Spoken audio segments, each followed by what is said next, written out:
What's up and welcome to Ahead of the Curve. This is your host, Jonathan Gellner, and thank you so much for joining us. This podcast is powered by Stick and Ball TV, the baseball and softball streaming platform. If you haven't gotten a chance to check it out yet, go to stickandball.tv to check out some of the best content from some of the best coaches for softball and baseball in the country. And don't let me forget to mention that it's updated weekly. Check it out at stickandball.tv or on the Stick and Ball TV mobile app. On today's show, we have on Justin Haire, head baseball coach at Campbell University. Justin just finished his 6th season as the head coach at the Campbell University Fighting Camels and his 14th as a member of the Campbell University baseball staff. After spending 7 seasons as the recruiting coordinator, assistant coach, and eventually associate head coach under former skipper Greg Goff, he was named the 10th head coach at Campbell University on June 6, 2014. Justin has coached dozens of all-conference players, over 20 all-region players, and 7 conference players of the year, 2 region players of the year, and 15 All-Americans. He has also recruited or coached every baseball All-American in Campbell history. On top of that, he is one of 4 head coaches in program history to reach triple-digit win totals. So on the program, we discuss program building, competitive practices, and player-led standards. And with that, here's Justin Haire. Justin, welcome to the show. Thanks, Jonathan. I appreciate it, man. Looking forward to diving in on some stuff today. Oh, 100%. So I do want to ask you, you've been at Campbell for 14 years, you said, and so you spent the first 7 as the assistant, and then you took over as the head coach. So I first want to dig into what was the transition like going from being the assistant coach for 7 years and then turning around and having the same core group of guys going from the assistant to the head coach. So tell us a little bit about what that was like, and then I'd love to hear just some different things that we'll go into that here in just a second. But I want to know what the transition was like from being the assistant to the head coach. Yeah, it was an interesting transition. You know, obviously, I think a lot of assistant coaches, I was assistant here for 7 years, 11 years as an assistant coach in total before I became a head coach. And so I jokingly tell people all the time, you go from being the guy that has all the answers or the smartest guy in the room as an assistant, as my assistants probably feel the same way. They have most of the answers, and I'm now the dumbest guy in the room as the head coach. So, I think that was kind of the biggest transition of like, hey, as an assistant, you always have ideas on how to do things a little bit different or how to do them a little bit better. And when I get into the big chair, I'm going to do this or I'm going to do that. Then you become the head coach, and obviously you want to implement those things. But then all of a sudden you start to realize, hey man, like, you have to have every answer, right? Like, you're the guy that has to have every answer. You don't just get to float theories out there anymore or float ideas out there anymore. At some point, you have to be the decision maker. And so, I think that was like the first, like, I don't want to say it was a shock, but like that was the first indication. It was like, okay, like we really got to get, we really got to be on our stuff right now. And then I think just that process was interesting because that first year we had a really good group of guys and a really good, really talented group of guys coming off a regional in 2014 and as the assistant and associate head coach and then becoming the head coach for 2015. I think we jumped out. We were like 17-2, like the first 19, and we're rolling along. And I'm like, man, this is easy, man. Like we're crushing. We're gonna win 45 games. Like we're crushing. And then of course, like you hit a rough patch, and I wouldn't say that I was totally equipped for understanding like how to handle that adversity as a head coach opposed to as an assistant. So for me, it was a big maturation process, really. Like the initial transition was fun. You hit the ground running, you get going, you try to start implementing some of your ideas. But I think that you start to realize pretty quickly, you need to find your own voice. I think I got caught between trying to be like my old boss because we had a lot of success and my boss before that because we had a lot of success. And so it was, I need to be different than I was as an assistant, and I need to be a little bit closer to this guy or that guy. I think when we started to have success, or when I started to feel more comfortable as the head coach was when I started to kind of find my own voice and just say, hey man, like this is who I am. This is my authentic self. I'm open to be vulnerable. I'm going to be wrong. I don't always have the answers.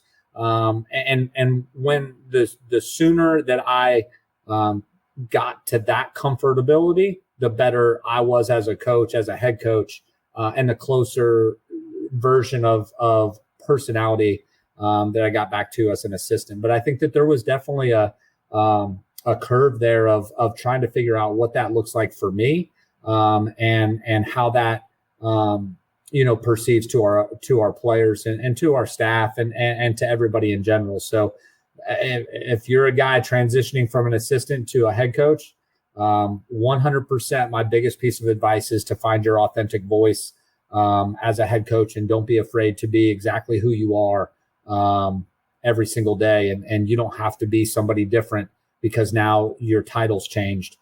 In fact, I encourage you to just be a better version of the authentic person that you were as an assistant, because there's a reason that you got the job. And so I think when I started to realize that, I became a better at my job. No, I really like hearing that. And, it's something that comes up frequently with that transition, because I don't know very many people who go directly into being a head coach. And a lot of them say with the assistant, you're like 80%, on the field with the players doing skills and drills. And then you transition to the head coach. And now it's more like, I don't know if it's 80% or whatever it is, but it's the overarching theme of the vision of the program. And I don't want to say paperwork, but a better word is escaping me at the moment. But I'm curious too, with the relationship with those players that you had, or even the assistants that were there, was there ever a time that I don't want to say you had to remind them that you were the head coach now, because again, with the assistant, you're around the players a heck of a lot more than you probably are as the head coach, just because you have your small groups, you are specific to a certain area. And then as the head coach, you've got to pay attention to everything.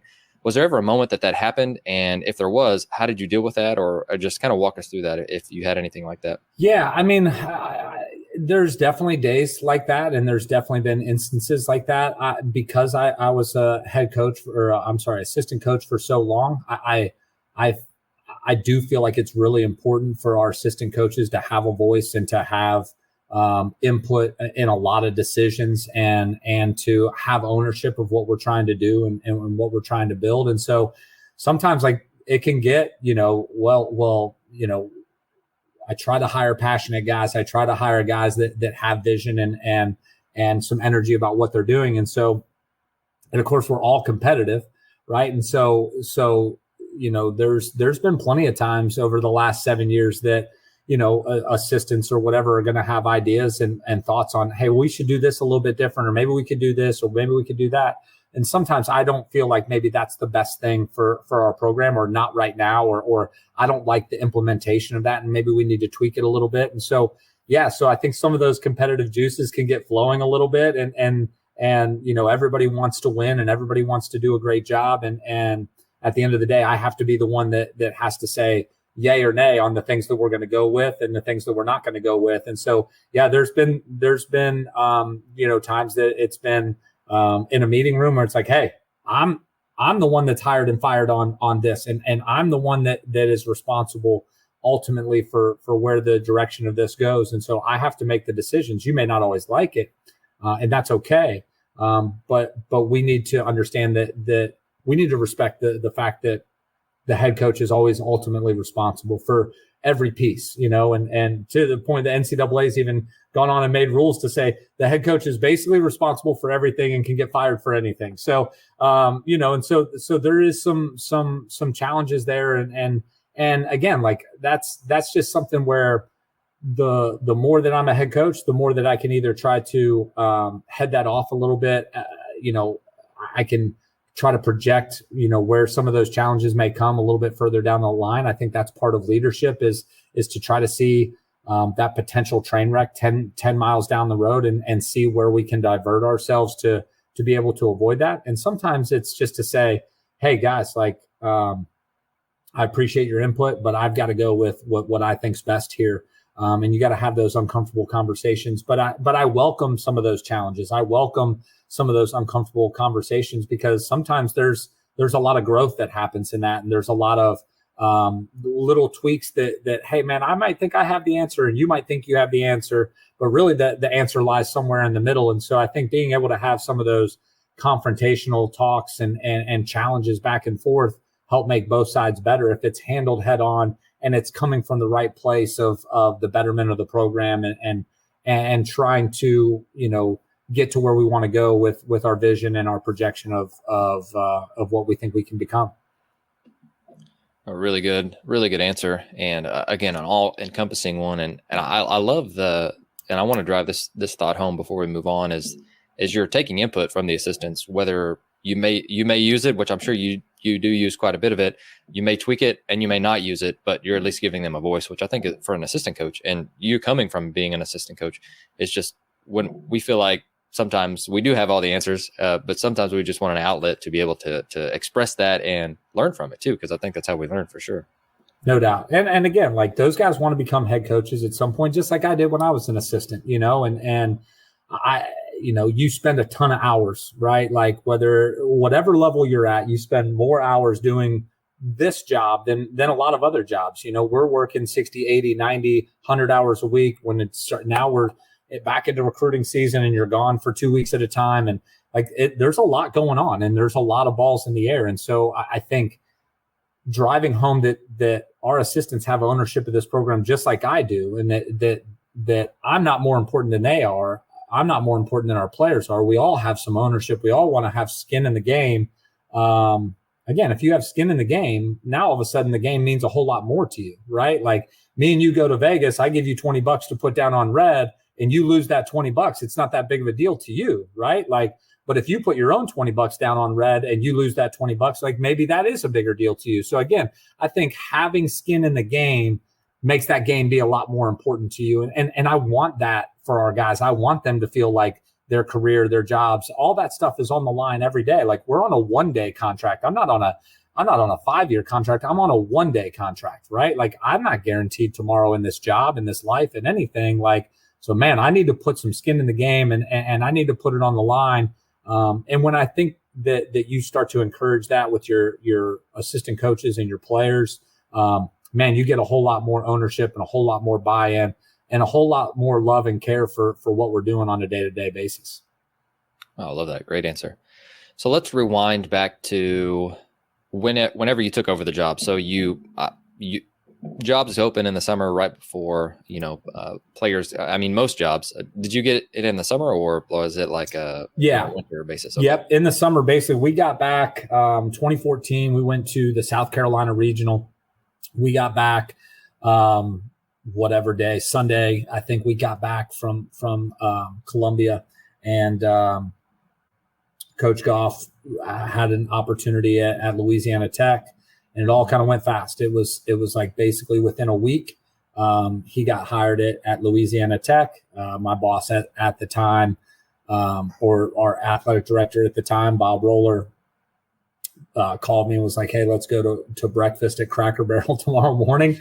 And I think Coach Goff's press conference was like at noon in Ruston, and we went to breakfast at 9, and he offered me the job to stay and be the head coach. And Coach Goff got announced at noon and I got announced at 1, so it was awesome. Pretty fast. And I think June 6, 2014. Nice. So you've got June and July to really, plan out your fall, which again, being the assistant there, the players, you are able to understand what you guys did successfully, but you also want to put your own spin on it. So I want to know, what did you decide to deviate away from, which we all do every single year, no matter if it's good or not. We always want to change and tweak some things, but we also want to keep other things. So, using your analogy that we'll probably get into later, what did you start, stop, and continue? Yeah. I think, man, right away, that was a big challenge for me. Because again, I'm like, hey man, we've been successful. So there's certain things that we want to keep. We had some toughness and we coach them hard, and we practice really hard, and I want to practice fast. And so hey man, we're going to keep that. We're going to keep that up tempo. The offensive side, which is what I was involved in as an assistant hitting coach and recruiting coordinator. And so, hey man, we're going to try to keep rolling on the offensive side of things. What are we going to change? Well, I'm a younger guy, and hey, we're going to be, we want that young energy, and Coach Goff, he got on the guys pretty good. I don't need to be like that, just trying to break out and kind of put our own stamp on it. And what I found was that the things that I wanted to change right away, they changed for me, right? And certainly for our guys, but like it didn't have the impact that I thought it was going to have, right? Like, hey man, like we're going to have some core values, and I'm just going to establish them, and we're going to do this, and we're going to change this and change that. And then it was like, yeah, that's cool. The coach, like, that's great. Like, but like what I didn't realize was like, hey man, like I really should have given more input to our players, right? I should have, been a little bit more open, and that took some time for me. But I think the things that we wanted to keep doing was we wanted to keep that toughness and that up tempo, kind of flow of practice and games and kind of an attacking mentality. Offensively, we wanted to continue to be really good, and really dynamic. And I think that we did that, though there was some ups and downs there as well.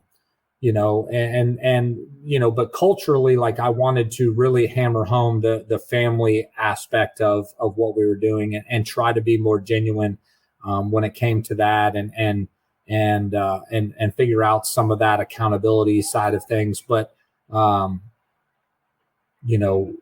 Coach Goff is a disciplinarian, man. Like that's kind of his deal. It's kind of his way or the highway. And I'm not necessarily the same version of that. And so trying to figure out where the sweet spot was for me from a discipline standpoint, from an accountability standpoint, from a responsibility standpoint of the clubhouse, was something that I wanted to do a better job of. I don't think I did a very good job of it the first 2, 3, 4 years that I was the head coach. And I think that's a part of kind of the bell curve of where we've been was, 2014, we were in a regional, 2015, really good start. 16, not as good. 17, kind of heading in the wrong direction. Then 18 back to a regional, 19 regional final, 21 regional final, and been able to kind of build that back up. But I think that's because we've gotten better as a staff and as a program of, hey, like we've been able to keep that up tempo. We've been able to develop our own version of that toughness. We've been able to develop guys on the mound and be really good and develop stuff on the mound that gives us a chance to match up. But ultimately, like we've been able to develop the cultural side of things a lot better, a brotherhood, a love and a care for each other, a higher attention to detail, a better work ethic than other people and some of those things. And that took some time to develop, and so, again, like you think like, hey man, I'll just jump in that big chair and I'll be able to make all the decisions and things will go smoother. For me, it wasn't that smooth. We had our fair share of challenges and being able to, mature through some of those early mistakes or those early challenges, I think was important, to building our program into what it is now. No, really good. And I know that, like you said, it's one of those that you're trying to decide what you want to keep because it relates to your personality and the way you want to do things, even though you did work for a really good head coach who was successful. So I'm sure it's all a really tough balance, which is what you're alluding to. But I'd love to hear, so you said you wish you had given more back to the players. And whenever I think of that, I think of just standards and rules and culture, like all of that is, it may be dictated or held accountable by the head coach to some degree, but it's also even better when the players do. So not that all of that is encompassing, but that they all play off of each other a little bit. And it's just the daily discipline to the things that are important to us as a program. And so I'd love to hear your thoughts on, do you do that with players now, or how do you set that up? Because culture is such a big thing, but it's also something that's it's really hard for a lot of people to define or set up. And so for the head coaches that are listening to this, or the new ones, especially, or the ones who are transitioning and wanting to do something similar, what would your advice be? How do we set it up? Just what are the sticking points, and how do we build a better culture in essence? Which could probably take a couple hours to explain. But I'd love to just hear, your pillars or your thoughts or anything that you've got in regards to that. It's so interesting to me because there's a lot of places that have good cultures that and they build it a little bit differently. I don't think that there's a silver bullet. I don't think, well, the way that we do it is the only way that you can do it, and that's it. I think that there's probably some common themes between some of that, but for us, hey man, like Coach Goff was hey man, like here's the rule sheet. We're going to go through them. You can sign it at the bottom if you want to be a part of this deal, or if you don't want to, like, hey man, like the door's right back there. Like it's fine. Like, but these are going to be the rules for our program, like for everything, time, appearance, like on down the list, whatever you can think about, like this is the rule sheet. This is what we're going to live by. Like there was no feedback. There was no questioning it. There was like, hey, this is it. That's fine. And that worked for him and that worked for us. And it was my job to find guys that were going to fit into, as the recruiting guy, and our other assistants that I worked with, it was our job to find guys that fit into that standard. And that was great. Like, cause it was defined super easy, man. Like not super easy, but like it was clear, right? Super clear. And so the building of our culture for what we are now has its roots in that, right? And has its roots in finding tough kids with character and that want to do the right thing, that know the difference between right and wrong. That's an important piece. But for us to take the next step and to better reflect the personality of me and our staff, I felt like trying to get away from that rule sheet, like, hey man, here's a sheet, sign it at the bottom. You don't have any input, and so then what that started to create was a players versus a coaches mentality. Like, well, the coaches set the rules, and if you fell short of that, man, like we were going to hammer you, like you were going to get punished. And so then it created a divide between the two separate sides. And I didn't want that. I didn't like that. I wasn't comfortable with that. That's not, that wasn't my strength as an assistant. My strength as an assistant was to build a relationship with the players and spend a lot of time with them and have them feel like we were in the fight together. And so, oh man, we need to get back to that. And so for us, basically, this was super nerve-wracking before the 2018 season. So the fall of 2017, in our first team meeting, essentially, we took out a big whiteboard and we had 4 or 5 different categories: appearance, overall look of the program, time and attentiveness, just different stuff, man, that basically I just opened it up to the locker room and said, okay, if we want to be a championship level program, like what does it mean to be a championship level program when it comes to time and attentiveness and preparedness? Like, what does that look like? And essentially I just opened it up to the room, and whatever they said, I just wrote on the whiteboard. And I was blown away because it was like, Coach, like championship programs are 15 minutes early and prepared. Okay. 15 minutes early and prepared.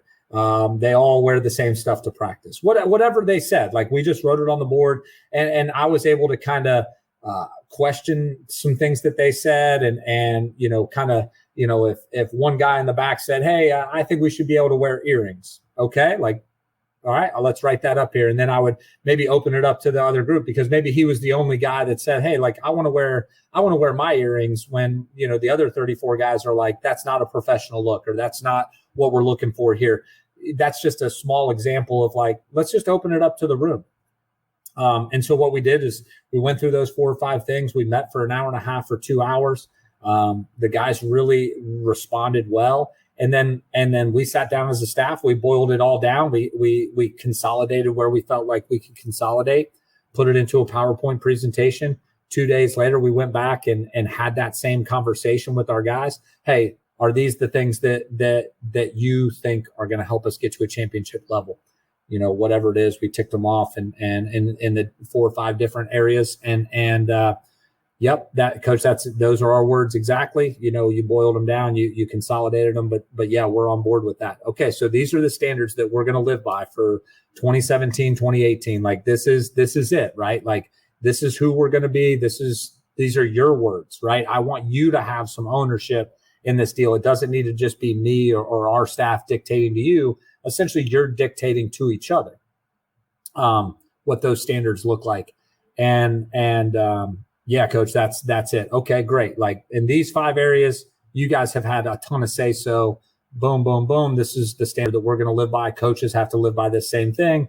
If it means that, we got to wear, black shoes in the weight room and this style that we've got for everybody, then that's what we have to wear. And to include coaches, right? And so, all right, well, if we fall short of these standards, then this is going to be the punishment. And the punishment is, for us, is a time down and back, right? And everybody on the team has to run it. So Johnny, wears the wrong shirt to the weight room. On that Friday, everybody has to run the time down and back from the third base bag to the left field fence and back in 26 seconds. And then we're going to talk about it, and we're going to talk about how we could have done a better job of helping Johnny, how we need to be more accountable to the standards that we set as a program, and so on and so forth. And so in a nutshell, like that's how we approached it, right? Like and of course, then there was some non-negotiable things like, hey, listen, this is our stance on drugs and alcohol. This is our stance when it comes to academics. And, this is where you need to be. And these are the requirements from that side. There are things that we didn't open up to our guys that to me, they don't get a say so in. This is just who we are, big picture wise from a program.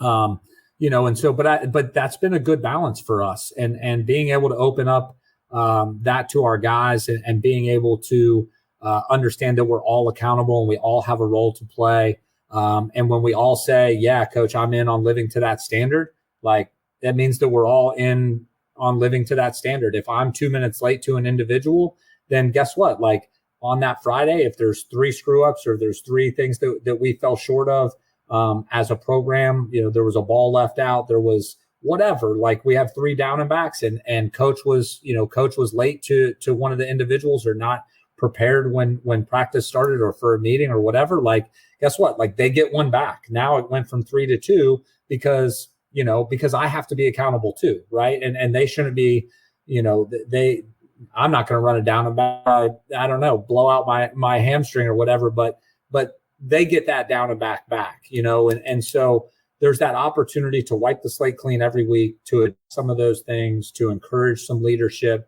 to encourage them to hold each other accountable, to review the mistakes that we've made and how we can avoid them in the future, and keep it from being a players versus coaches scenario, which I think is really the worst kind of scenario that you can possibly get into, because that never seems to work out where, that the players and the coaches just don't get along and they don't really like each other. That seems to always filter out into the field. Definitely. And, I've been trying to research more on just coaches in general, no matter the sport. And there was one that Steve Kerr, I've started to dig into him a lot this, the past 6 months or so. And one of his core values is joy. And, he presents it as, he sat down with Pete Carroll, and Pete Carroll was asking him, what are your standards or your core values? And Steve brought back like 10, and he was like, no, like whittle it down to a couple. And so they work together through that. And so Steve explains joy as we want to enjoy coming to work every single day. He's like, we have a standard and an accountability within that. But if I'm not enjoying and I'm not having fun at work every day, then why am I doing it? Like it's not worth it. And so that one hit me between the eyes, just because, we are in a business. We do get fired. But at the same time, I don't want that to lead a fearful work environment every day. If I get fired and I'm loving having fun every day, we're winning, we're competitive, and the players are growing, then that's just like, okay, it just wasn't the right fit.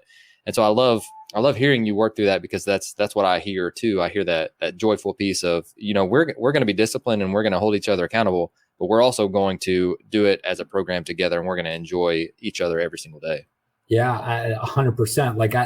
Like true joy comes, like, for me and for our guys in our program. We talk about this a lot. Like, it's interesting you brought up that word, because like for us, like true joy is doing the hard things and conquering them, right? Like, well, what's the hardest thing to do? The hardest thing to do is to be consistently good every single day, right? Like, to set a standard, to be at your best, and to fight against that every single day. Like, that you don't want to fall short of that best version of yourself today. That's really hard. Like, it's one thing to be your best once a week or once a month or whatever, like, but to be the best version of yourself every day, that's a challenge, right? And I think true joy comes when you overcome those things, or you conquer those things, or you fight through the things that are really hard and get to the other end. And you're still alive, and you've survived, and you've gotten better.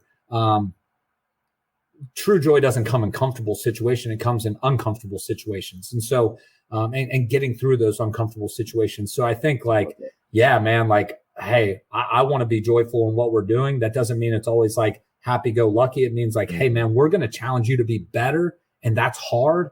But man, when you get to the other side of that, that's true joy. Like, comfort, like, that's just being like, I'm just happy. I'm happy because I just ate a double cheeseburger and a large fry and a Diet Coke. Like, that's happiness, right? Like, cause that's comfortable. Like, but hey, man, like, fighting through, like, getting up and getting after it, and being the best version of myself every day. Like, when you can sit back at the end of the day and the end of the week, and you can say, man, like, I really pushed myself and I'm really happy about that.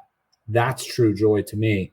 And that's where I think, like, you got to be in uncomfortable situations. You got to fight through the hard things, because hard things are going to happen regardless. But man, if we can fight through them, like, and we can find joy in that, now all of a sudden it gives us a little bit more discipline to fight against those hard things every day. Right. No, I love that. So I did want to know, so I've got some different videos. And again, I told you that the ABCA did a Barnstormers clinic, and they shadowed you guys for a little while. And so I've got some different things in regards to that. But I want to know, like, before we get into this, so every program has its advantages and disadvantages. Like, you guys have a beautiful facility. Like, it's absolutely, like, gorgeous. Like, I saw the pictures and the videos, and I was like, man, like, this is big time. But we also have, again, we have advantages and disadvantages, no matter what they are. And so I'd love to know, where have you chosen to spend a bulk of your time? Like, where have you found victory in the margins? Where have you decided to not put all of your chips in like one basket, but where have you guys found that competitive advantage within your program, within the constraints and within the strengths that you guys have? Yeah, I think first, when it starts with recruiting, I think is to be honest with yourself of who you are and where you are, and then find the niche from there, right? Like we're not in a big city, we're in a rural campus, and if you want a downtown scene and 70,000 people in a football stadium, like, that's not this place, right? And so instead of trying to, when we first got here, we're 45 minutes from Raleigh, and it's like we're trying to play this off like we're not far from Raleigh, and we kind of have the downtown, but we don't really. Like, it's not like it's 45 minutes, man. Like, it's not 4 minutes, right? It's not there's no Uber in Bowie's Creek. Like, there's no, like, you can't catch a lift and go up to Raleigh for the night. Like, that's not our deal, right? And so, like, just kind of establishing what that looks like and what that niche is. And so for us, it was like, okay, we're rural, we're kind of isolated. We're in the middle of cotton and tobacco fields. Like, we need blue collar. We need guys that care about baseball first, right? Like, we need those gym rat baseball guys, right? I don't need the guys that are going to chase the females and chase the good time and whatever. Like, hey, man, we've got 4,000 18 to 22-year-old students here. I'm sure there's going to be good times to be had, right? Like, everybody wants to be a part of a winner. So the more you win, probably the better looking girls show up in the stands, right? Like, but let's take care of the winning side first, and do that. So, like, let's establish who we're looking for, like high character, good students. We're a private school that rewards good grades out of high school. Like, so Man, we need good students. We need guys with high character. We need blue collar work ethic type guys. And we need guys that really want to find out and are willing to sacrifice to find out how good of baseball players they can become. If we can identify those guys and we can get a bunch of those guys in the room, now all of a sudden, man, like now we've got a chance to do some stuff, right? So once we have the right people in place, whether that's as a coaching staff, extended staff, strength staff, athletic training, the whole deal, and we have the right players in place, now all of a sudden we can start to work on that process. Okay, like where can we find some value? Okay, well, for us offensively, we're going to pressure you, right? Like we're going to run the bases. We're going to steal. We're going to look for that extra 90. We're going to dirt ball read you. We're going to short game you, man. We're going to drag, take, double steal. We're going to double squeeze. We're going to squeeze with our 4-hole guy and 2 strikes. Like we're going to pressure you. We're going to work on our turns really hard because that 2 steps might be the difference between out and safe. And we don't maybe have that all-star in the 8-hole that's going to run one out of the yard if he's out, right? Like we've got to find those little things that other people don't think are important or don't see the value in and become really good at that, right? So base running, hit by pitch, being good with 2 strikes, everybody having an ability with the short game, being able to execute, some of that stuff offensively, and just find as many ways as we possibly can to pressure a defense. I think that was really important for us, with our development. Like then, like on the pitching side of things, like we got to get out on the cutting edge, right? Like we've got to establish what that looks like. Again, from the recruiting standpoint, what are we looking for? Bigger body guys, clean arm actions, this, that, and the other. They like a certain velo, maybe not like, but maybe like some arm speed, and hey, they can do these things and it's clean, and we can help them kind of establish, hey, these are the things that we're comfortable helping guys with, helping them improve with, developing. These are the things that we're not comfortable with, and we want to stay away from them. I don't care if that dude's 92. If we feel like he's an injury risk and it's an injury waiting to happen, like that's probably not a guy for us, because that's something that maybe we're not comfortable trying to correct or trying to fix. And I don't want to run the risk of that. Here's the clean arm, 88 mile an hour guy that's got a lazy lower half, and we feel like we can help with that. Man, we got to be really good at that. So I think establishing what you're looking for, and then putting together a process, getting the right guys, but then putting together a process of, okay, here's what we feel comfortable with improving upon and helping develop. And here's the ways that we're going to do it. And then really hone in on doing those things and trying not to get distracted by, well, Vanderbilt's got 5 guys throwing 100 miles an hour. Like, we got to do that. Like, no, like we've got to be the best version of what we can do. Right. And find some value in that. Try to play a little bit of money ball stuff. Well, this guy's a slider guy, and he can provide value in X, right? Like, here's the outlier of this guy. He's a really good right on right changeup guy. So when we have these opportunities to get him in, we've got to get him in here. Instead of, maybe the traditional, like, well, our starter's got to go 6 or got to go 7. Hey man, like we'll take some of the Rays, philosophy with some openers and mixing it up and playing matchups and play shifts and do some different things, maybe ahead of what some other people had done in the past. I mean, we started playing big shifts, in 2016. Like we've been playing big shifts for the last 6 years. Just now you're starting to see more of that. When you watch college baseball on TV, we've been doing that for 6 years. We've been running the bases. We've been top 10, top 15 in the country in hit by pitch and stolen bases and sack flies and stuff like that for the last 12 years, and so I think for us, it's trying to find the value in the margins and then exploiting that and trusting that the talent level that we have and putting ourselves in a position to be successful against whoever we play, and then really feeding into that mentality with our guys that like that we care about things that other people don't, and so when we get hit by a pitch and the other team jumps out of the way, that gives us an advantage. Our guys are looking at them jumping out of the way and us standing in there and getting hit by a pitch as a mental and physical advantage over our opponent. Like, that's a win. I don't care. I don't care what it is.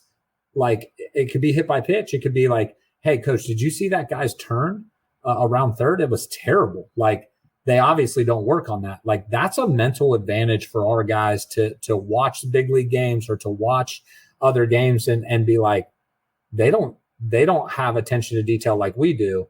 Therefore, we're gaining ground on them or separating ourselves from them.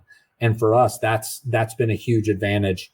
But I think it takes that process and that attention to detail, but it also takes being able to identify it for your guys and showing them exactly what it looks like. Because I think if you just talk about it and they don't see it and they don't see how that benefits them, there's no correlation there, then you're not going to get as much buy-in. I think when you start to see the correlation and when they can start to see that separation with your attention to detail and the things that they are asked to have some importance in, now all of a sudden you got a chance to really build not just a physical gap there, but a mental gap between you and your opponents. No, I really like that a lot. And a lot of what you're explaining is you're talking about the why, and then you're promoting it whenever you see it. So it's something that I'm trying to get better at is spotting things that we talk about all the time when they do it, rather than pointing out the times that they don't. So, I think we all like to be praised whenever we do something right. But if we miss one of those moments and then we miss it again, then how important is it if we're not going to point it out whenever it happens? And I think that's something that I've been guilty of for sure. Yeah. That's, and again, like, hey, what does it look like, coach? Like, man, like you want me to take a really tight turn around third. Like, well, what does that look like? Well, here, like, there's this video right here. Like, this is what it looks like, or this is what it doesn't look like. Right. Like, and we have a group me set up with all of our pitchers in one and all of our hitters in another. And so it's like, hey man, I see something on Twitter. Like, I'll just shoot it to the group me, like, boom. Hey, this is what it looks like. This is what a safety lead looks like at third base, or a momentum lead, or a momentum, steal of second base. Like, this is what it looks like. This is why it's good. Like, Mookie Betts is really good. Like, you saw, like in the playoffs last year, he scored on like a little chopper to the second baseman with the infield in. He's at third base. He's going on contact. Well, why did he score on contact? Was it because the lead was really good? The secondary was really good. He was on time. Like, what are the reasons? Here's the video. Guys, this is what an on-time secondary at third base with the shuffle at the end looks like. And this is why it's important.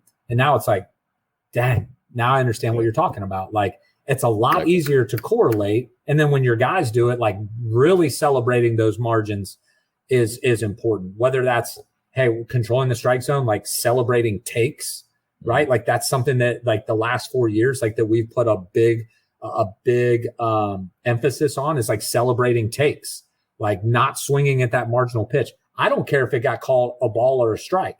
That is irrelevant. Could you hit that ball for a double or a home run? No, coach, I could not. You did right by taking that pitch. Great job. But he called it a strike. Who cares, man? Who cares? You can't do anything with that pitch anyway. That's a win for you. Like, let's celebrate it. Boom. Marginal take. Huge, huge win. So just finding ways. Some guys chart that. Some guys have long charts where they plus and minus and all that. And that's great. Like, I don't have that, but I consciously try to verbally and physically reinforce that. High five, handshake, hug. Great job, man. Fist bump. That's awesome. I'll be throwing BP and it's like marginal take. Heck yeah, man. Like, that's it. Like, that's where we got to get to. So I think just reinforcing those things, those marginal wins, helps build an advantage across the board. Sure. No, that's great. And, wow, that's really good. You're getting me fired up over here. So with that, let's talk about, so you recruit a mold. You guys want tough blue collar guys that come to work every day and enjoy being there. But let's talk about how you conduct the fall, because you are under some time restrictions. So I want to know, where have you chosen? Like, what are your time restrictions? Kind of walk us through that if you don't mind. But also, what have you chosen to spend a bulk of time on in the fall to get your guys ready for, January, whenever you have to hit the ground running? Yeah. And that's, and again, like, this is, it always changes, right? Like, because we talked about this earlier, you're always trying to tweak it. You're trying to get better. You're trying to build some different things. Your personnel changes every year. You never have the same group 2 years in a row. So sometimes guys need different different things. And so you want to do a good job of that. So basically we have a team section of the fall where it's basically 45 straight days. You have to give them a day off. You can only work 20 hours a week. That includes any team meetings you have. It includes anything that's required, weight room, practice time, individual time, any of that stuff. You get 20 hours a week. You have to give them a day off. You have a 45-day window in which you can operate in there. So inner squads, all that stuff. Outside of that, you can work 8 hours a week with your guys. 4 can be skill instruction and 4 can be strength and conditioning, or team meetings or anything that basically doesn't involve a ball. So you have, roughly a fall semester is about 14 weeks. You've got a week in there around finals at the end that you can't really do anything. So it's 13 weeks. So you have around 6 weeks of team practice and around 6 weeks of individual, or skill instruction in that 8-hour week. So that's kind of how it sets up. So we kind of split it. First 3 weeks are kind of skill instruction, that 8 hours, getting introduced into the weight room, kind of getting that first training block done. Then we get into fall team practice for about 6 weeks. Right there in the middle, there's fall break. So they get a little break in the middle. And then the last 2 or 3 weeks is back to skill instruction. And we kind of do some team building stuff and some team competitive stuff where kind of the grind of the fall, because you don't really play anybody else. We can play 2 outside competition in the fall. It ends up being like, at least for us, like because of the way that we set up practice, like it ends up being kind of pitcher versus hitter or pitcher versus position player, like just to drive some competitiveness, which is great.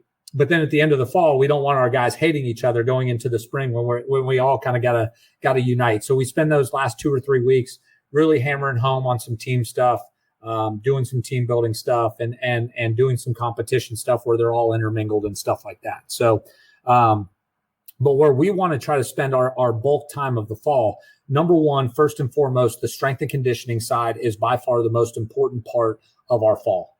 Hammering down our nutrition, hammering down time in the weight room, hammering down our speed and conditioning and using that time to the best and most productive part of an advantage. And the reason that we do that is because it's the biggest block of time where when we're competing, it doesn't count in the wins and loss column, right? Like that's in the spring.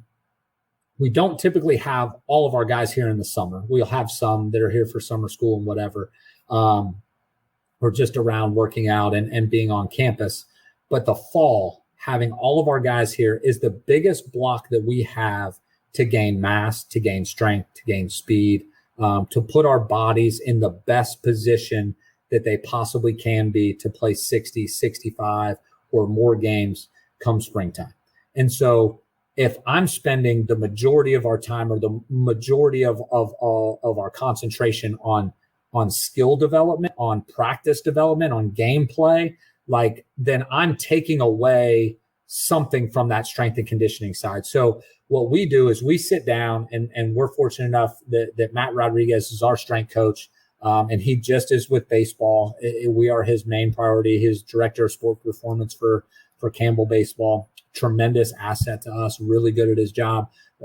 We just met for 2 hours yesterday, as a matter of fact, sat down and we just go through, hey, what do you need? Where do we need to be from a time standpoint to get the most out of our guys from a training standpoint when it comes to strength, right? How much time do we need in the weight room? What does that look like? Where are we going to push? Where are the highs, where are the lows going to be? So on and so forth. What about speed? Okay. What about nutrition? How can we do a better job encouraging our guys with sleep and nutrition and hydration and some of those things? Let's build from there first. Let's that be the first thing that goes on the calendar. And then from there, we start to build in, all right, when do we want to have team outings? Because building the culture in the fall and having our guys, this new group of guys meld together and come together and gel and start to love each other and start to actually care about each other, start to get to know each other. Hey, where can we piece in here? Let's do a team meal here. We can do an outing here. There's a big college football game here. Let's put it on the video board and cater in dinner that night. Let's go bowling as a team here. Let's go paintball here. We can go competition week here. Piecing those things in. Then after all that stuff's on the calendar, let's sit down and let's talk about when we're going to inter squad. When do we need to start scrimmaging? How many days a week do we need to do it? How are we going to set up the teams? How can we do this? How can we do that? And then after that, let's piece in the skill instruction and the developmental piece and the throwing programs and all that kind of stuff, because our guys want to do that, right? Like our guys are going to go through their throwing program. Our guys want to throw 95 miles an hour. Our guys want to hit the ball 115 miles an hour over the center field fence. So like they're going to spend their free time getting in the indoor and hitting extra. They're going to spend their days at the field going through their long toss program or their J bands or their plyo balls or their activation series or their extra flexibility and mobility, because that benefits them from a skill development standpoint. And we're going to have a plan for them. But I want to make sure that we put the most energy and emphasis on those things that they wouldn't traditionally do that ultimately mean the most for us in the long run. Culture building, strength building, speed building, all that kind of stuff, because we're going to do the baseball stuff. That's what they're here for, right? Like I'm not going to take our 20 hours and not do baseball stuff. But you know what? Like if we need an extra hour in the weight room and one less hour in October on the field, because that's what we need today so that we're in better shape in June. Listen, man, that weight room session or that building block within the weight room training schedule, or that night that we all sit out here and watch Mayweather versus McGregor, right? Like on the video board and our dudes can just chill out and have a great time. Like that is way more beneficial than one more inter squad game on October the 7th that our guys will forget about, the next day, much less how does that affect us for June the 1st, right? Like I want to make sure that we're spending enough time on the things that last the longest, because the rest of the stuff, like we're going to do it a bunch. Like our guys are going to get a gajillion swing reps, right? By the time we get to February, like that extra half an hour, that maybe could be spent on a lesson about nutrition or doing community service that builds our care for other people, that is going to carry us a little bit further than those extra 16 swings. Man, like that's where we spend our time, and that's how we set up our fall. Is like, okay, like what are our overreaching, our long-term goals? Let's build back from there, because the baseball side is going to take, I don't want to say it's going to take care of itself, because it deserves and needs and gets its own concentration. But as baseball coaches, we can get so into the weeds on planning practice and planning and making sure and feeling good that we've gotten a million reps. And I'm just as guilty. Hey man, like you ask our hitters, like, hey coach, man, we swing a lot. Yeah, man, we swing a lot and we hit and we score because we swing a lot. Like that's an important piece to me. But like we can temper some of that for the greater good of the things that like maybe wouldn't traditionally get a baseball coach's attention. And then piece in the other pieces, figure out how we can do a better job of being more efficient with our time on the field so that we can get the same amount of instruction, the same amount of reps, but in a more efficient, more game-like, more beneficial way. I think if that's a constant challenge and struggle, but that's where we try to start. I love that. And again, I love hearing you work through it, just because there's so many different layers that are built on top of what you're doing. Plus I'm giving you a 6-month time span and asking, hey, what do you guys do for this? And it's like, okay. No, I really like it. So let's go to the spring, or at least, we are in, winter-ish or spring, whatever you want to call it, January, February. So preseason, in season. So I'd love to hear. So one of the things that I noticed on your Barnstormers videos is you guys do pre-practice meetings. And I think that, you hear a lot of teams that are starting to do like the classroom setting. You guys are doing the pre-practice meetings. And I'd love to hear how did you do it efficiently? And one of the things that stood out was the start, stop, continue, which I really like. But just kind of walk us through, and then I may have some questions for you in regards to that. But just how do we make them more efficient? How do we make them useful? Yeah. I think that's the key, right? Like I was just talking with the guy about this the other day. Like, what's your biggest struggle as a leader? Like my biggest struggle as a leader is that I don't want my voice to be drowned out too much. So I'm very conscious of how much I'm talking to our guys, what I'm saying to our guys. So is it overload? Are they tuning me out? Am I in front of them too much? Am I in front of them too little? Like just finding that balance. And so that pre-practice meeting is the same thing, right? Like, am I talking too much? Are we having them too often? Do we have them every day? Do we have them every other day? How does it work into our schedules? And so just trying to establish that is like, what's the right balance, right? And I think some of that's trial and error, and some of that is just what you're comfortable and what you're trying to cover. But I think it's important to be able to get in front of our guys and have that opportunity. It might be 10 minutes one day. It might be 30 minutes one day. It might be scheduled for 15 minutes one day, and 20 minutes before practice, I get an email or I get something, or something comes to me that I'm like, you know what, this is really important and I need to tell our guys this and we need to talk about it. And that 15-minute time slot might get extended to 30 minutes, right? Sometimes the 20-minute time slot gets shortened down to 5 because I don't have much for them on that day. And I think they're appreciative of that. Probably more so on the days that it gets shortened than the days that it gets lengthened, but they're all important, right? And so some of the structure, depending on the day, as we get into the spring, and this year was even more important than most years because we didn't have much of a fall. At one point in the fall this year, we got shut down for 25 days with some COVID issues campus wide within our program and the whole deal. And so we didn't have a lot of team time. And so we got to the spring, and there were guys on our team that didn't know everybody's name, right? And so it was like, man, we got to get our guys in front of each other, and we've got to get them together, and we've got to talk through some things, and so that was really important to us from the pre-practice meeting.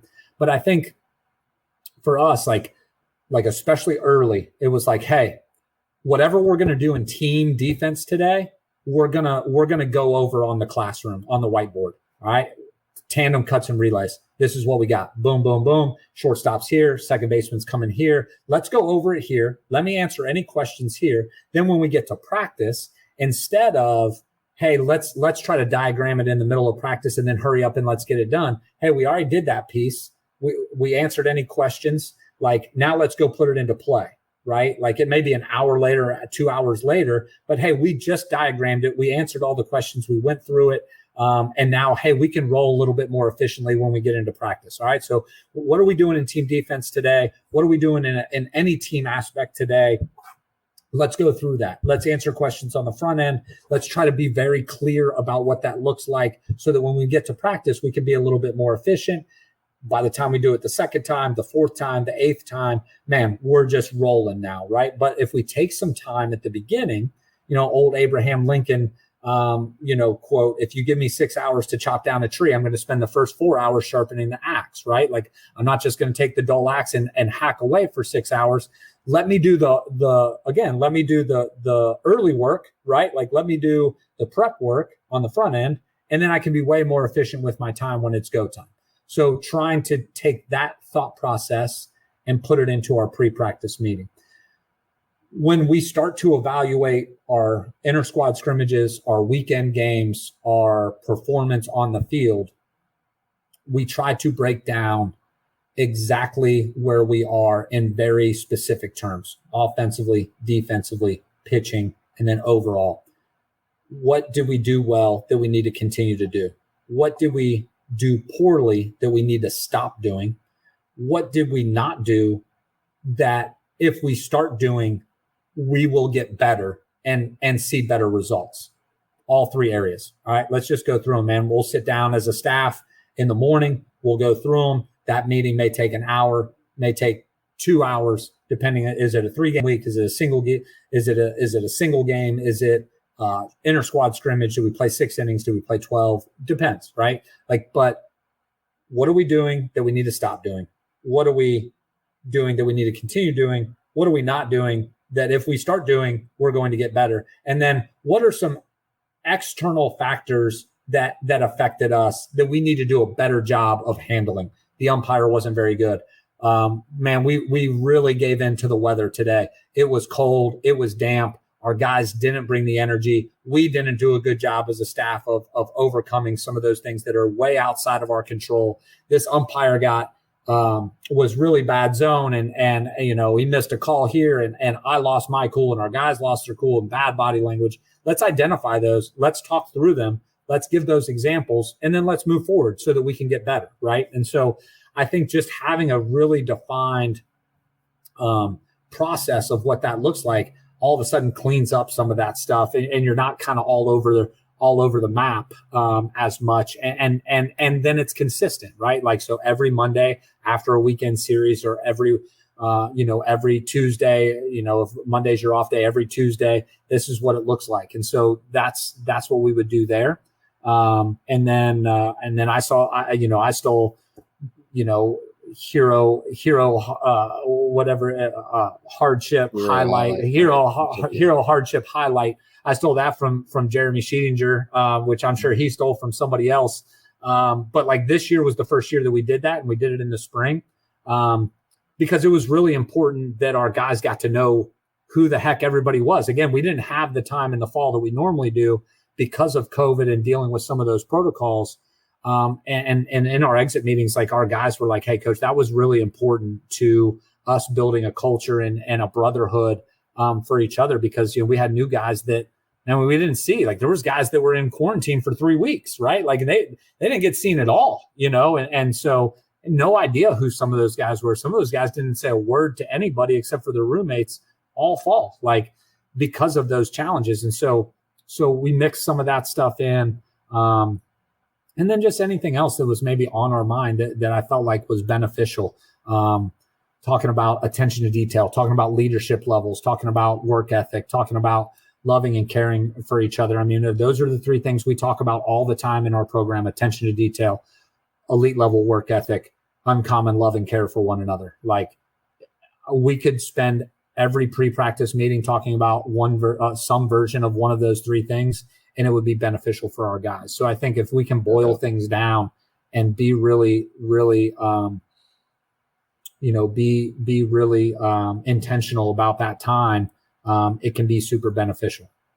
For sure. No, I'm right there with you. And I love just you don't have the same thing, because I think you have the same times, or a lot of the same times for routine, but you've got different things and different themes that you guys are trying to work through. So you're gaining their attention in some different ways, but you have clarity in routine in some different other ways, which I think is a really good idea. One of the other things that I wanted to really dig into is, again, this was a Barnstormers video, and it was the Chaos BP. And so I'd love for you to be able to outline that for us and just kind of walk us through. This is funny. So basically, the overarching deal of Chaos BP for us is it's actually more of a defensive BP, where each guy's playing a position. Essentially, you have however many rounds you want to go through. For us, it's normally 4 to 5 rounds. At the end of each round is 4 swings. We may do some execution rounds. We may do some early rhythm rounds, which is just fastball, just be on time for the fastball, We rarely mix in a late round, which would be just sitting on off speed and whatever. So the rounds are 4 swings plus a bunt. So at the end of each round, each guy has a bunt. He has to tell us what that bunt is going to be. Is it a drag? Is it a push? Is it a safety? Is it a kill bunt? What is that? If they don't tell us, then their bunt doesn't count, right? Like, if they just bunt one and we record an out, like, that doesn't count, right? So that's what the rounds look like. The setup is basically all the screens are off the field. There's no base running going on.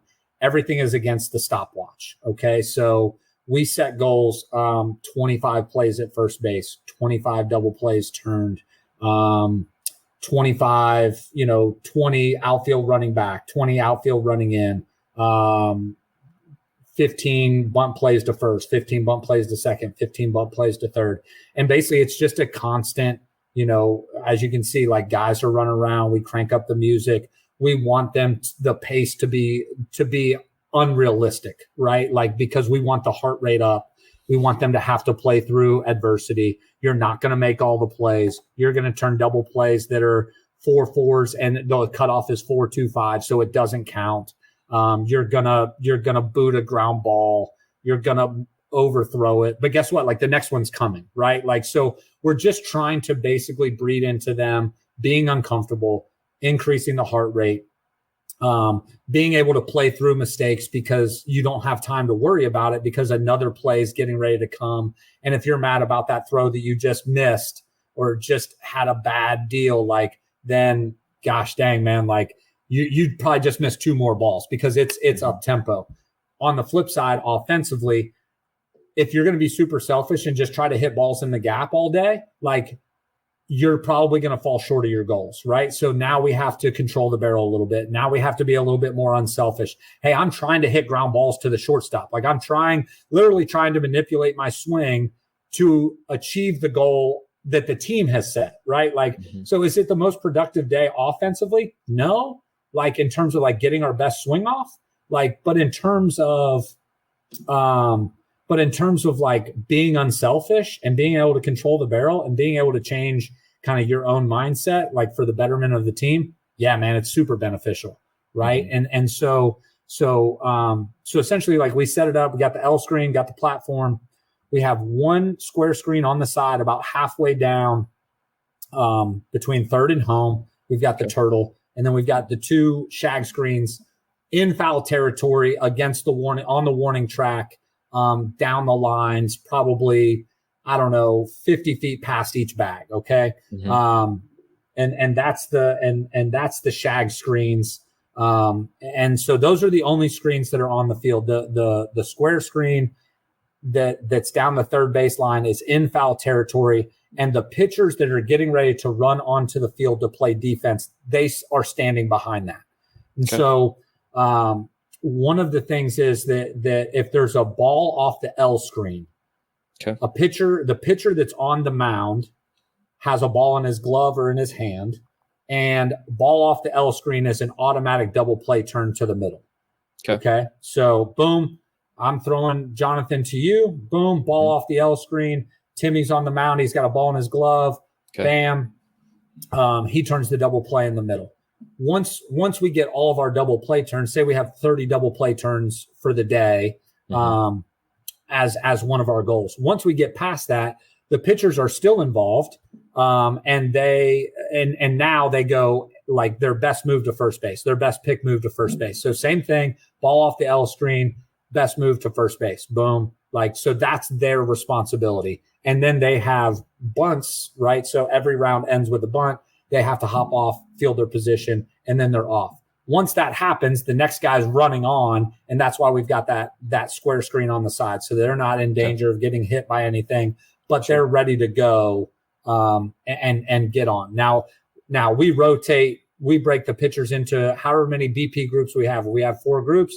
There's 4 groups of pitchers. The other ones are against the wall, just shagging whatever doesn't get caught or played live by the outfielders. And then they'll just rotate around. So again, trying to incorporate basically every position.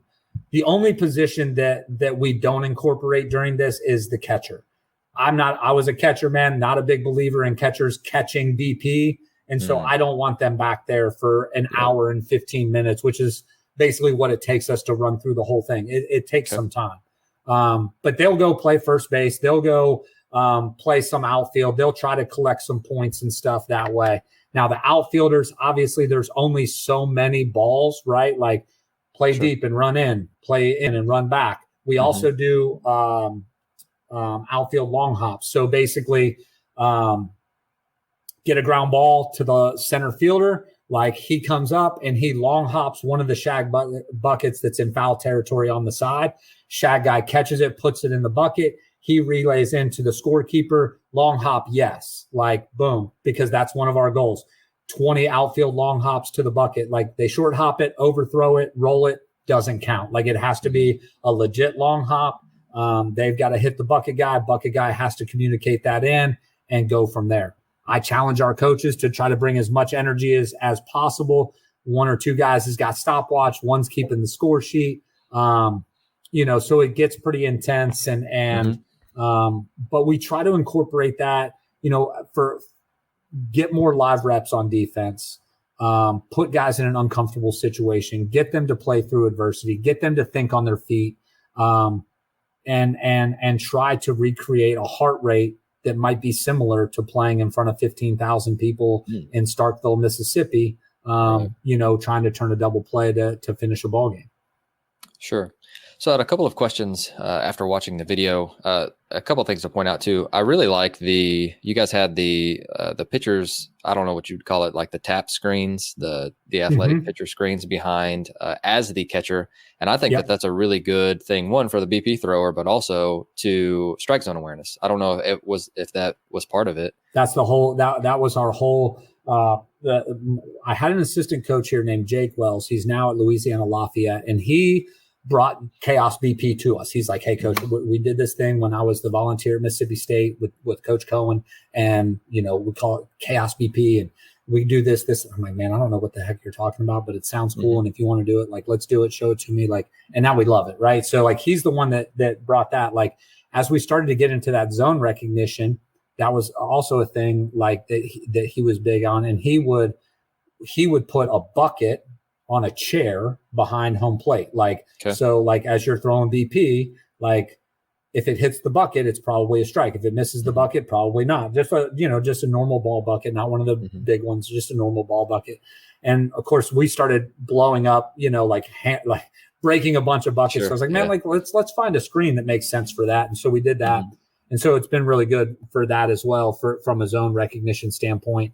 Because if it hits the rails, it's probably outside of the strike zone. And so you get some instant feedback there. And for me now, and all of our coaches, like we love throwing to them. Like it's a good visual for us. Sure.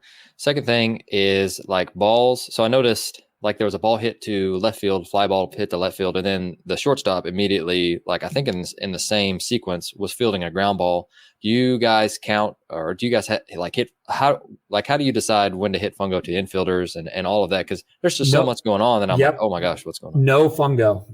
Okay. No fungo. So it was literally the next pitch. Yeah. So like as a BP thrower, basically like you're not waiting for the play to be made. You're throwing BP, right? Like there's a little like like depending on your tempo, like you want to give them a little shot, but it's not like, hey, let's wait to see if this dude catches the ball. That's not my responsibility as the BP thrower. Like I'm in rhythm.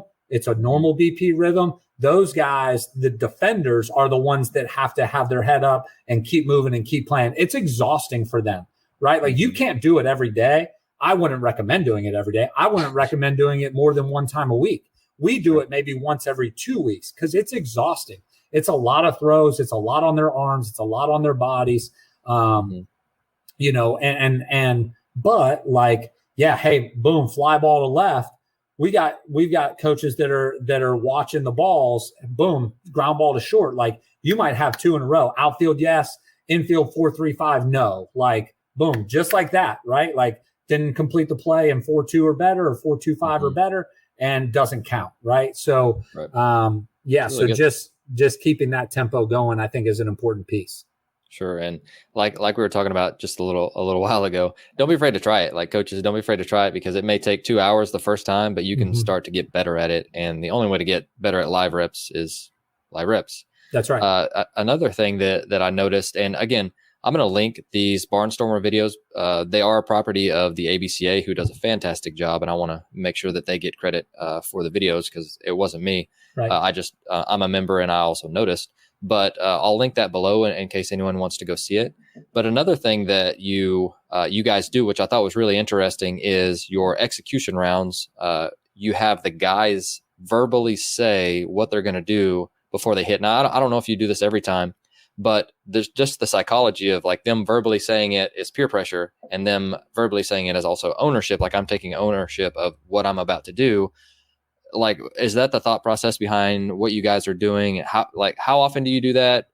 Just kind of walk us through your thought process with that. Yeah, 100%. Actually, we stole that from University of Louisville. I think Coach Schneider was doing a hitting talk 2 or 3 years ago at the convention, and they had their guys do that. And I thought, man, I wrote that down in my notes. It's like, that's genius, right? Like, because normally it's me out there on the BP or BP thrower or whatever, like hit and run, move them, whatever it is. Like, so essentially, like what we try to do is we kind of put our guys in some identity classifications: banger, baller, burner, ball player. And so, depending on what their skill set is, depending on what I'm going to ask them to do or what we're going to ask them to do game time wise, depends on maybe what their priority is. If you're a banger, you're a 3, 4, 5 guy that's paid to drive in runs and hit doubles and home runs and RBIs, I'm probably never going to give you hit and run. So I don't ask you to work on hit and run a whole lot. I need you to know what it is in case for some weird reason I have to put it on.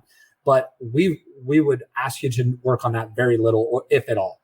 But I want you to get really good at taking some ownership of hitting a sac fly or hitting that ground ball to the shortstop with the infield back and a runner at third with less than 2 outs. Okay.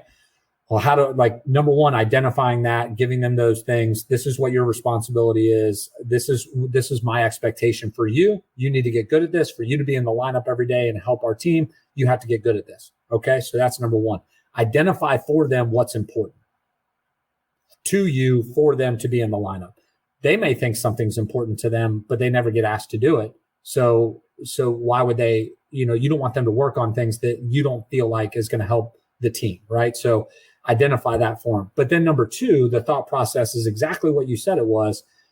The more that you have to verbalize what just happened or declare what you're about to work on or do, the more ownership you instinctually have of it, and the more important it becomes to you, right? Like and I believe the more you process it through the words that you use, the action of your mind having to formulate and say those words, then formulates through your body on what exactly just happened. Did you execute it? Did you not? Do I need to go back to that? Can I move on to the next one? So on and so forth. So I think anytime that you can identify stuff for them that is important and their expectation now becomes clear is good. And anytime that you can give them some ownership of the work and the process that it takes to be able to execute those things. And I think verbalizing that, and it reinforces for a coach, it reinforces that they understand what their expectation is. Sure. If I tell you, Jonathan, I'm never going to give you hit and run, your expectation is RBI ground balls and sac flies. That's what I want you to work on. That's your execution priority. And the first day we get into the cage and I say, well, you have to, you're telling me what you're working on, and you say hit and run. Either I didn't do a clear enough job of explaining it to you, or you didn't hear it well enough. Either way, there's a disconnect there that needs to get fixed quickly, right? If I never hear you verbalize it, I may never know that there's a disconnect there. And that's a problem that is easily fixed, that just goes unnoticed for a long time. I really like that a lot. So one of the other I guess drill sets that I want to dig into, and then we'll get to some quick hitters. But you mentioned that the short game and base running were both really important aspects of what you guys want to do offensively, and I mean I couldn't agree more. And so I'd love to hear how you guys approach teaching that or training that, and just kind of walk us through if it's drill sets, if it's whatever it is. I'd love to hear about it. Yeah. So with the short game, we try to basically we work on 4, maybe 5 drag. Basically for us, there's a standard in our program. Everybody in our program has to be able to do 2 things. They have to be able to drag bunt. They have to be able to safety squeeze. I don't care if you're 6'5", 240 and hit 20 bombs a year. I don't care if you're 5'8", 165 and you steal 25 bags a year. Like, you have to be able to drag. You have to be able to safety. One, safety for me, anybody in our lineup can safety. And so that gives me a lot of options in the third base box. The name of the game is to score more runs than the other team, not to get more hits. So we're obsessed with trying to figure out ways to score runs, right? So that's really important. And then the drag with the shifts and with where people play, we don't want defenses to be able to play wherever the heck they want to play. We want to be able to have weapons at our disposal. And so those two things are really important. So we establish that. We talk about that from the very beginning. Like that's the pressure. One of our 4 phases of offense is just pressure offense. It includes base running, includes short game, includes hit by pitch and some of those things that we work on quite a bit. But so we talk about drag bunts, we talk about safety squeeze, kill bunt, which is your traditional sack bunt, squeeze bunt, and then push bunt. So not everybody pushes, not everybody kill bunts. We start with the kill because there's just so much good that goes into that leaks over. And so we talk about technique, we talk about being athletic, we walk through that. We start with a live arm. Just a regular BP arm. We'll progress to like maybe a mini hack.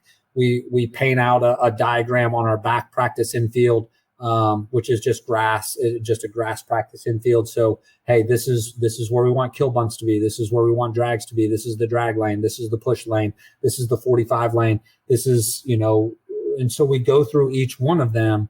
We teach it. We drill it, we teach it, we drill it, we teach it, we drill it. We increase the consistency. We increase the element of challenge, right? So we'll go from live BP arm, we'll go to a mini hack, then we'll go to a regular hack attack machine on standard legs. We'll go to a hack attack machine on tall legs, and that ball's moving all over the place.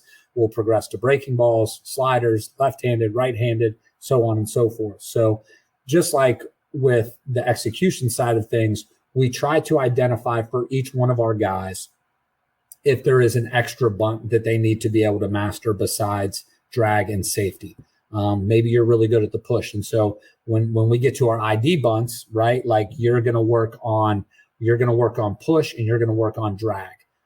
Okay, well, within push, maybe you're a left-hander that brings it down the line with you, and we want it to land at that 45 foot. So now maybe there's even an extra level of that. And so again, if I'm never going to ask you to push bunt, I'm not going to have you practice push bunting. I want everybody to try it to see if they have a feel for it. If they have no feel for it, I'm not going to waste a bunch of time trying to teach them feel for it, because it's something that we don't maybe use a whole lot.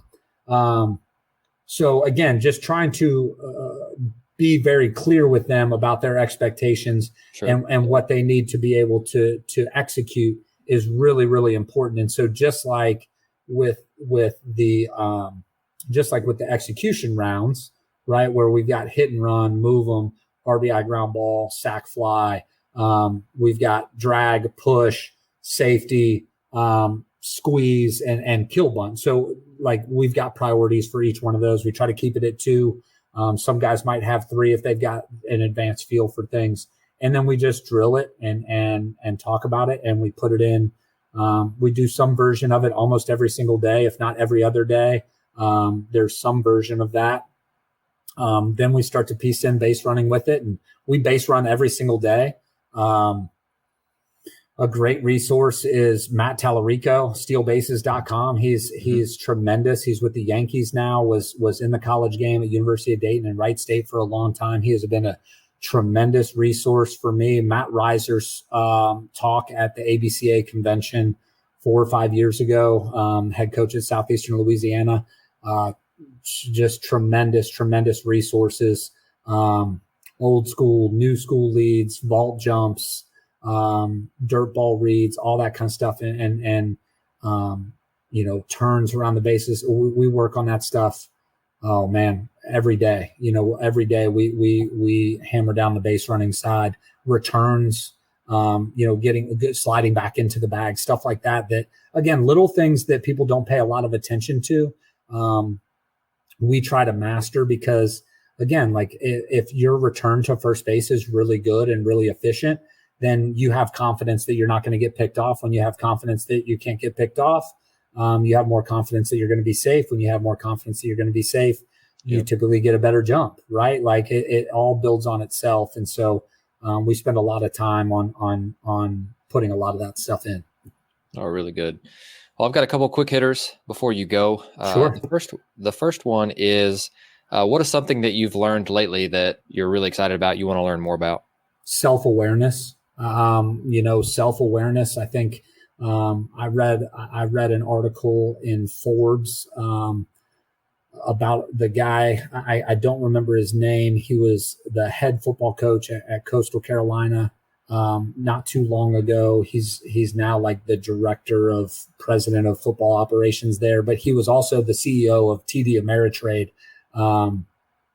that merged Ameritrade and TD Waterhouse investment groups and into TD Ameritrade. I mean, he's phenomenal leader in a lot of different fronts. And he wrote an article just recently about the one thing that he felt like, kind of transcends a bunch of areas is self-awareness, is knowing your strengths and your weaknesses, being able to communicate those things, being able to be open and vulnerable to them. And then really being able to make adjustments as needed. Right. And I think that self-awareness, how you play to others, is an area that I'm just, really starting to dig in on, and understand that the way that maybe I think that I play to others and the way that maybe I actually play to other people isn't always the same. And the self-awareness of like, hey, when I'm in a crappy mood, how does that play to our guys? Right. Like, and when I'm in a good mood, how does that play to our guys? How does that affect their performance? How does that affect their response to adversity? How does my, being aware of how my response affects their response? Right. And every level of that, and there's a lot of interesting things out there on self-awareness. And I would say that's one thing that I need to continue to do a better job of, but something that recently has really piqued my interest. Well, I'm glad that you're self-aware about your self-awareness. I'm with you. What is something that you used to think or have recently changed your mind about, and why? Yeah, I think it's funny. We had a visit the other day, and I was talking about nutrition, and we have a fuel zone. Again, we're fortunate to have really good resources here and facilities and all that. So right up the tunnel, right inside of our locker room, we've got a big cooler that's got Gatorades and waters and Uncrustables and protein and everything, and fresh fruit during the year and lots of great things. And just the importance of fueling the body, I think, at all times, especially for 18 to 22-year-old guys. I think that 5, 6, 7 years ago, hey man, we don't need to be eating in the dugout. You don't like fifth inning, man. Like, what are you doing? Like, why are you eating?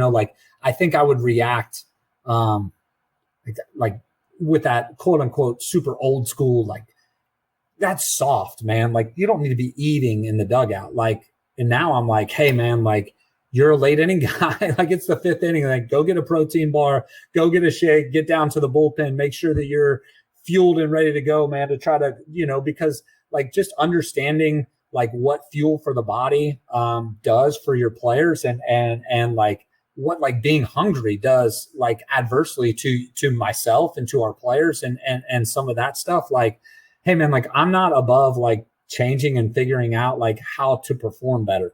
That doesn't make us softer because we have food in the dugout. Like, that's an area though that I think like people might look at us or look at like some of the things that we do and be like, man, what are those guys doing? Like, what they've got, like, why are they eating? Like, why is that dude eating a banana or peanut butter crackers in the fifth inning? Like, that's weak, man. That's so soft. Like, no, man, like, no, like, we're trying to fuel our body so that, we can close out the number 10 team in the country, at the end of a 4-hour game. Like, our dudes haven't eaten since 2 p.m. I need them to get big outs at 9:30 at night. Like, I need to make sure that their body's ready to perform at the best it possibly can, and then I think the other one that's always cracks me up, man, college baseball coach, we use aluminum bats on the field in games and so on and so forth. Like, I swing an aluminum fungo. Okay. Like this is so ridiculous. I swing an aluminum fungo. I can't tell you, Jonathan, how many times people have been like, dude, you're so soft for swinging an aluminum fungo. Like, why? Yeah. Like, what do you, like, you can't swing a wood fungo? What's wrong with you? Like, are you getting that old? And I'm like, no, man, like, but we play with aluminum bats. Mm-hmm. Like, well, that doesn't matter. Well, so you're telling me that the ball comes off the bat differently, but it comes off the wood fungo good enough. Like, but it's weak when it comes off an aluminum fungo. Like, that's just like, that's like the littlest thing. But like, I used to be that guy, man. Like, I used to be that guy. Like, I need the K100 Louisville Slugger. Like, and I'm going to do this and I'm going to do that. Man, like, hey, the aluminum fungo is lighter in my hand, and I think the ball jumps off better, and I think it reacts more like an aluminum bat because it is an aluminum bat than a wood fungo. Like, it just, like, that's something so small, but that's something that definitely makes me laugh. No doubt. Well, I'd love to hear just any resources that you've got. That you've mentioned a couple of them, and I've linked several of them in the show notes. But are there any resources or books or just programs that you've really that interest you that you would encourage our coaches to dig into? Like, this is off the baseball topic. This is like a life topic for me. Like, good. I had one of our academic coordinator, as a matter of fact, gave me a book last year at the end of the year. My birthday's in November, and she gave me this book. She's like, I think you'll really enjoy it. And it's called The Daily Stoic. It's a daily reader. It's 2 paragraphs. It's broken into each month is something different. Some's problem solving, some's duty, some's all kinds of different stuff, character, all kinds of different things.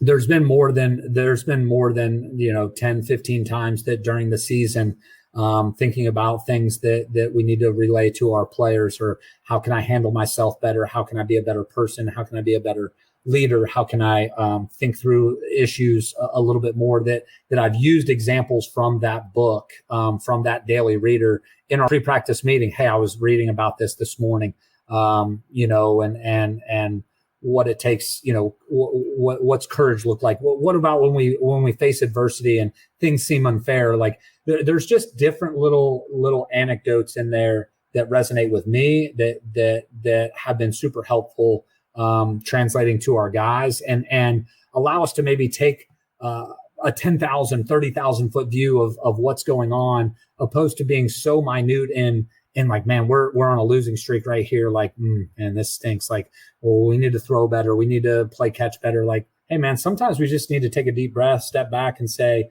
like, when bad things happen or when challenging things happen, like, let's like one, for instance, was like, every day is a training day. Like, if you look at it like that, every day is a training day, and that when things happen poorly or things go poorly for you, that's just preparing you for you to have success in a similar situation down the road. Like, so instead of like a particular failure or a particular shortcoming being an end all be all, like, man, I'm terrible, this is no good. Like, hey, man, like, that's just training you up for a situation that's going to come down the road when we don't know when, that you're going to be able to handle that similar situation better. Like, that came straight out of the Daily Stoic, man. Like, I'm not saying it's a catch-all, end-all, whatever, but like, it's been super helpful for me, and I would recommend it. It's 5 minutes every morning, man. Like, get into the routine of coming in, being able to read through some of that, and a lot of that stuff sticks. Yeah, you can't go wrong with Ryan Holiday. I mean, I think I've read all of his books, at least the ones on Stoicism, and he's actually got another one coming out on fear this fall, which I'm really looking forward to. But Justin, man, I appreciate your time. Gosh, I've got so much to work through. I'm going to have to listen to this episode again. But awesome, I'd love to give you the opportunity to just talk to our listeners before you go. Is there anything else that you'd like to tell them before you head out? I mean, just love it, man. Just love what you're doing. I think just going back to that Steve Kerr quote of in our brief conversation, and there's been plenty of times and plenty of struggles. Like, you're going to face adversity, right? Like, that's not an if, it's a when. And I think going into any situation as a coach, as a person, as a player, knowing that adversity is going to strike. You don't know when, you don't know how, you don't know whatever. Just know that it's going to strike. Like, you can be better prepared to handle it just knowing that it's actually going to happen. Like, you don't have to be surprised by that. And that fighting through that adversity is going to bring you joy, right? Like, and if what you're doing isn't bringing you joy, if you're not working as hard as you possibly can on something that you enjoy, go find something that you enjoy and work your tail off at that. Like I've said, just like you were saying earlier, man, like I've said 100 times, I'm going to work as hard as I can and invest as much as I can in what we're doing every single day. And if at the end of the day, that's not good enough, and I have to be moved somewhere else or away from this job or away from this opportunity or away from this relationship or whatever, then it just wasn't meant to be for me in this scenario. If you do that and you don't have any regrets and you work through some of those challenges, man, like, then you can't lose. You know, at the end of the day, man, like at the end of your career, at the end of whatever, like you can look up and you can say, you know what? I did the absolute best that I could do. I didn't try to do my best. I actually did the best that I could do in every scenario that I was put in, and I gave it everything I had. And you know, either the chips fell for me or they didn't. But you know what? I fought through adversity, man. I found joy in what I was doing. And we all have the choice to be able to do that. And I think that that's in baseball and life. I think that those are some things that we can hold on to and live by every day.